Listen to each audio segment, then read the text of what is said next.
Please, everybody be seated. Over the past few weeks, Vice President-elect Biden and I have announced key members of our economic team, and they are working as we speak to craft a recovery program that will save and create millions of new jobs and grow our struggling economy. But we know that in the long run, the path to jobs and growth begins right here in America's schools, in America's classrooms. So today, we're pleased to announce the leader of our education team whose work will be critical to these efforts, our nominee for Secretary of Education and my friend Arne Duncan. In the next few years, the decisions we make about how to educate our children will shape our future for generations to come. They will determine not just whether our children have the chance to fulfill their God-given potential, or whether our workers have the chance to build a better life for their families, but whether we as a nation will remain in the 21st century the kind of global economic leader that we were in the 20th. Because at a time when companies can plant jobs wherever there's an internet connection, and 2/3 of all new jobs require a higher education or advanced training, if we want to outcompete the world tomorrow, then we're going to have to out-educate the world today. Unfortunately, when our high school dropout rate is one of the highest in the industrialized world, when 1/3 of all fourth graders can't do basic math, when more and more Americans are getting priced out of attending college, we're falling far short of that goal. For years, we've talked our education problems to death in Washington, but we failed to act, stuck in the same tired debates that have stymied our progress and left schools and parents to fend for themselves. Democrat versus Republican, vouchers versus the status quo, more money versus more reform, all along failing to acknowledge that both sides have good ideas and good intentions. We can't continue like this. It's morally unacceptable for our children and economically untenable for America. We need a new vision for the 21st century education system, one where we aren't just supporting existing schools, but spurring innovation, where we're not just investing more money, but demanding more reform, where parents take responsibility for their children's success, where we're recruiting, retaining, and rewarding an army of new teachers, where we hold our schools, teachers, and government accountable for results, and where we expect all our children not only to graduate high school, but to graduate from college and to get a good-paying job. These are precisely the goals to which Arne Duncan has devoted his life, from his days back in college tutoring children here in Chicago, to his work at the helm of a nonprofit remaking schools on the South Side, to his time working for the Chicago Public Schools, where he became Chief Executive Officer of this city's school system. When it comes to school reform, Arne is the most hands-on of hands-on practitioners.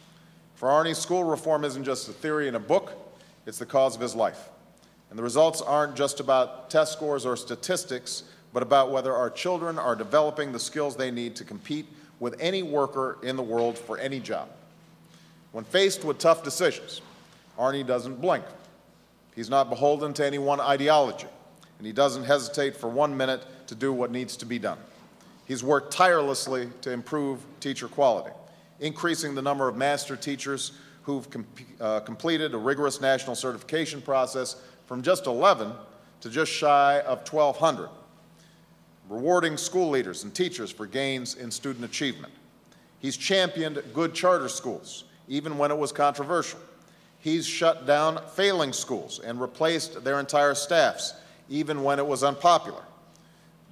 This school right here, Dodge Renaissance Academy, is a perfect example. Since this school was revamped and reopened in 2003, the number of students meeting state standards has more than tripled. In just 7 years, Arne's boosted elementary test scores here in Chicago from 38% of students meeting the standards to 67%. The dropout rate has gone down every year he's been in charge. And on the ACT, the gains of Chicago students have been twice as big as those for students in the rest of the state. So when Arne speaks to educators across America, it won't be from up in some ivory tower, but from the lessons he's learned during his years changing our schools from the bottom up.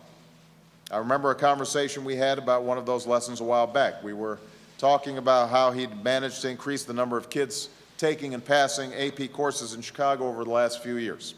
And he told me that in the end, the kids weren't any smarter than they were 3 years ago. Our expectations for them were just higher.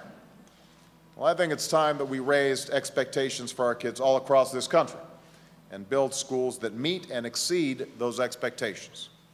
As the husband and brother of educators, the Vice President-elect and I know this won't be easy.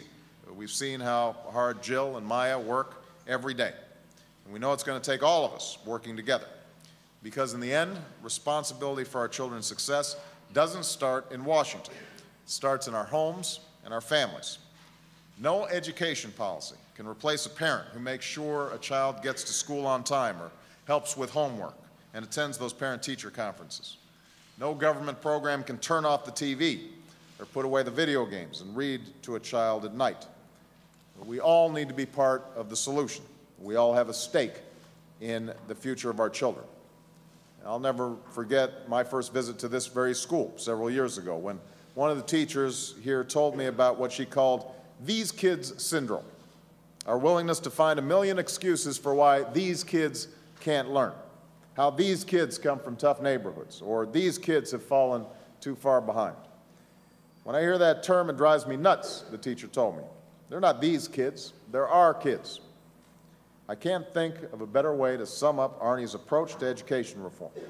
With his leadership, I'm confident that together we will bring our education system and our economy into the 21st century and give all of our kids a chance to succeed.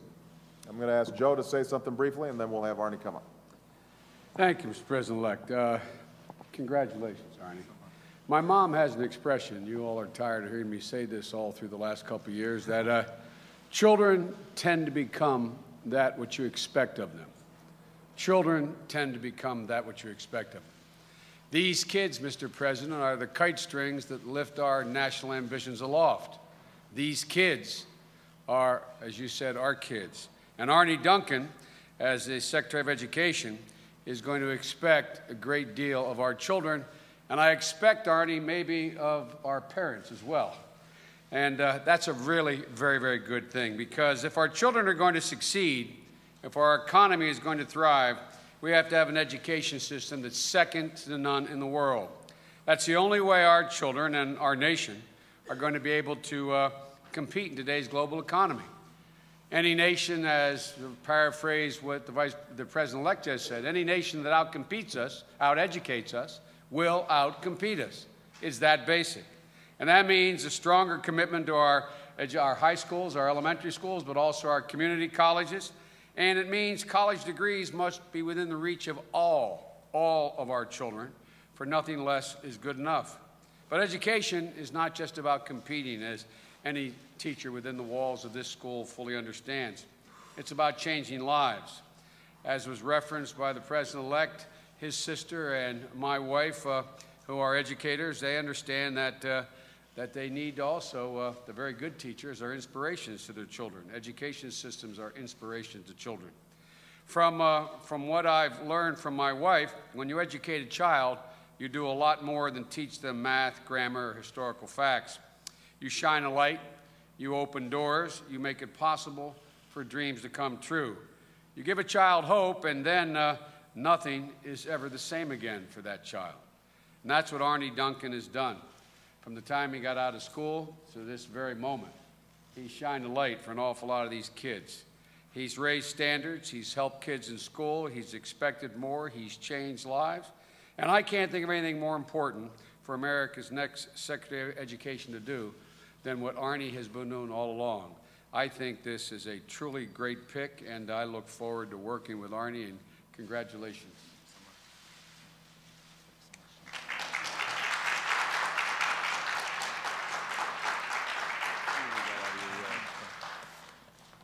Thank you so much, Vice President-elect and President-elect Obama. I'm deeply, deeply honored to be asked to serve in your administration. Like so many Americans, I was inspired by your campaign. I'm even more inspired by the team of people you are building to help bring much-needed change to our country. While many issues will demand your attention, I am convinced that no issue is more pressing than education. Whether it's fighting poverty, strengthening our economy, or promoting opportunity, education is the common thread.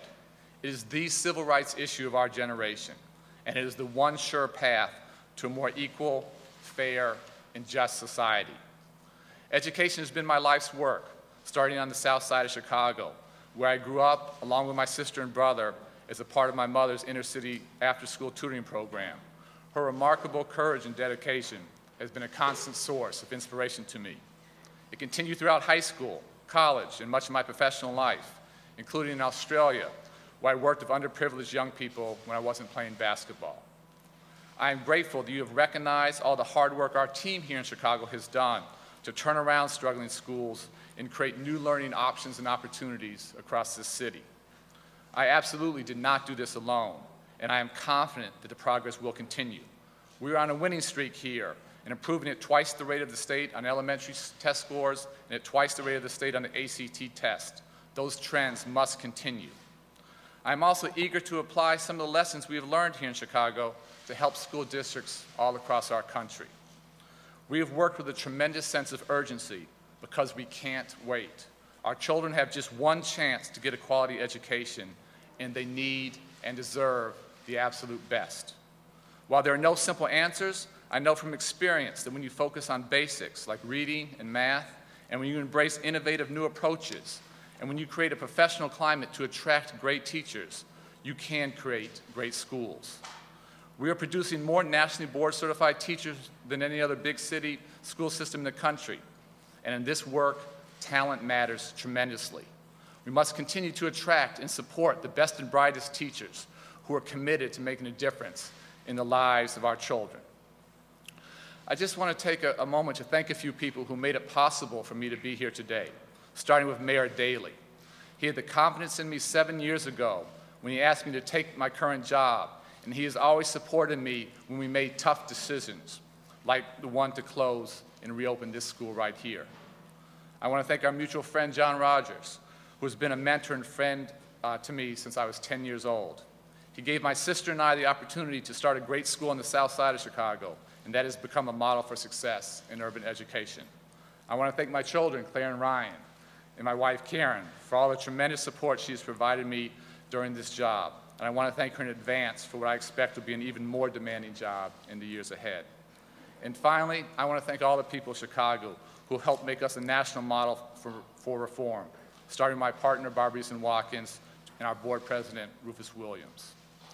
I know how important teamwork is, and it takes a lot of teamwork to succeed in education. I am deeply, deeply grateful to be a part of the Obama team, and together we have a chance to do something extraordinary for our nation's children. Thank you.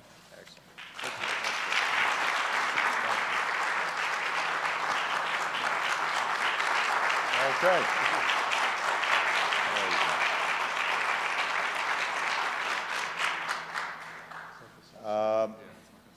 I just want to dispel one rumor before I take questions. I did not select Arne because he's one of the best basketball players I know.